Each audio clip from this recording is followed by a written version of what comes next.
Welcome back, listeners, to The Deep Dive. We've got a really good one for you today. A classic episode from the world of paranormal investigation, one that's really stuck with a lot of people over the years. Yeah, it's one of those stories that really gets under your skin. It takes place in this really unsettling setting, an old age care home. And at the heart of it is this disturbing claim by a nurse who says she was assaulted, but not by anyone you'd expect, by something that seems, well, supernatural. Yeah, this one definitely makes you think twice about the things we can't see. So today, what we're going to do is try to really unpack this story, peel back the layers, We want to see if we can trace these threads of the seemingly supernatural back to something a little more down to earth. Or, at the very least, we're going to explore the big questions that this episode raises about what we believe, about how vulnerable we are as humans, and about the things that might be out there that we can't readily explain. Let's set the scene for you. The episode takes place at the Excelsis Dei convalescent home, which, by the way, translates to glory to God in the highest. Kind of adds a chilling layer of irony to the events that unfold there, but we'll get back to that. Okay, so we're in this nursing home, Excelsis Dei. It's late at night. You get that feeling, in these kinds of stories, that sense of isolation. Oh, totally. Like everyone's asleep, or at least they should be. Right. So we've got this nurse, Michelle Charters, making her rounds. And there are these two other staff members watching a boxing match on TV, just kind of messing around. You get the sense that Charters is kind of on edge, and that feeling really ramps up when she finds out that a patient has died. And guess what? She's the one who has to go in and prep the room. Man, talk about bad timing. Alone in a room where someone just died. Exactly. And that's where things get really creepy. Like, out of nowhere, the door slams shut and locks, the bed starts moving, blocking the exit, and then, get this, the Velcro restraints on another bed in the room, they just pop open on their own. Okay, now we're getting into classic horror movie territory. Right, you're totally trapped, and there's this unseen force messing with you. And then, bam! Charters gets thrown onto the bed by something she can't see. It even fastens the restraints on her. She's screaming for help, but nobody can hear her. It's pretty intense. So that's how we're introduced to this case. And who better to investigate than our favorite FBI agents, Mulder and Scully, right? Of course. And right away, they fall into their usual roles. Mulder, the believer, open to the possibility of a supernatural attack. And Scully, the skeptic, searching for a more logical explanation. It's that dynamic that makes the X-Files so great. The believer and the skeptic always trying to figure things out together. And then you've got Charters' accusation, which is pretty wild. She's convinced that her attacker was Hal Arden, a 74-year-old resident with Alzheimer's. But here's the thing. She claims she recognized his scent, like she'd been taking care of him for 5 years, and she knew his smell. Whoa, that's... I mean, it's hard to believe, right? A man with Alzheimer's in that condition could be capable of something like that. But that's the thing that pulls us in, that impossible element. So Mulder and Scully head to the nursing home to check things out.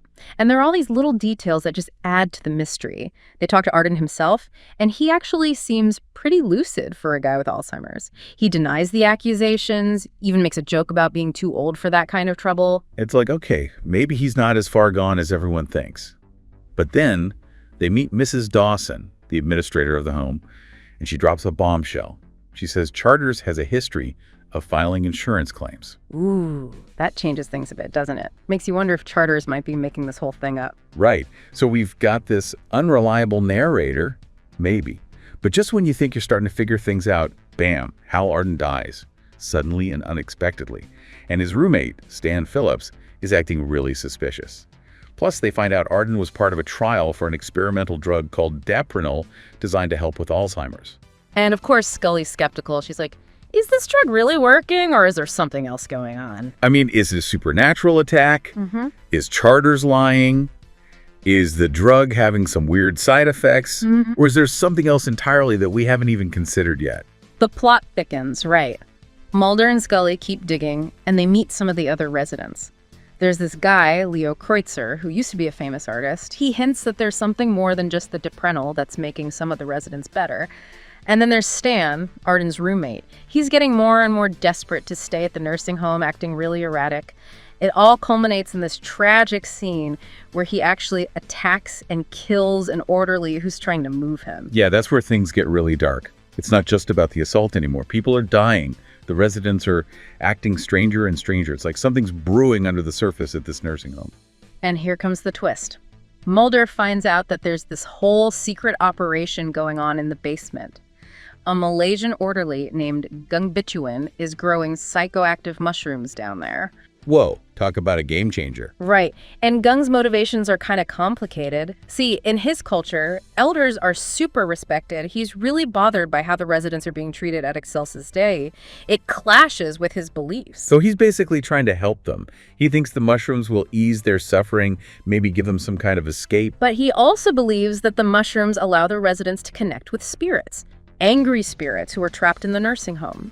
He thinks the mushrooms give these spirits a way to, act through the residents. Oh man, so it's like the mushrooms are amplifying their emotions and giving these spirits a physical form. And he even thinks the deprenal is making the residents more susceptible to this spiritual influence. It's a lot to take in, right? You've got these powerful mushrooms being given out in secret, a bunch of vulnerable people, and this idea of angry spirits running around. It's a recipe for disaster, basically. Yeah. And that's exactly what happens. The attacks escalate, and it all leads up to this super intense scene in the bathroom. It's flooded, and Mulder and Charters are trapped in there, and something is trying to get them. Oh, yeah. And we can't forget Dorothy, right? This seemingly confused old lady who keeps muttering about things nobody else can see. She's definitely aware of something, some presence that Mulder and Scully aren't picking up on. She adds this whole other layer of creepiness to the story. So in the end, the authorities come in, Gung is deported, and the Jepernol trials are stopped. But here's the kicker. As soon as the residents stop getting the mushrooms, they go back to how they were before. Back to being lost in their dementia. And the supernatural stuff, the attacks and the weird events, they never really get a clear explanation. Which is what makes it so unsettling.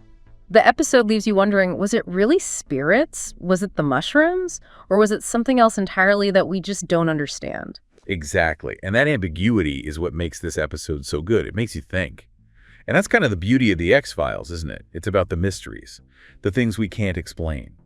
And, while we're on the topic of mysteries, let's dive into some behind-the-scenes stuff about this episode, some real-world facts and curiosities that add another layer to Excelsis Dei. Oh yeah, like the title itself, Excelsis Dei. It means glory to God in the highest, which is pretty ironic considering the dark stuff that goes down in this nursing home. For sure. I think they were going for that contrast, Yeah. Like this place is supposed to be about peace and care, but instead you've got suffering and exploitation and maybe even something supernatural.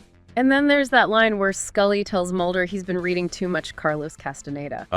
Right. For those who haven't heard of him, Carlos Castaneda was this author who wrote about shamanism and mystical experiences, often involving drugs.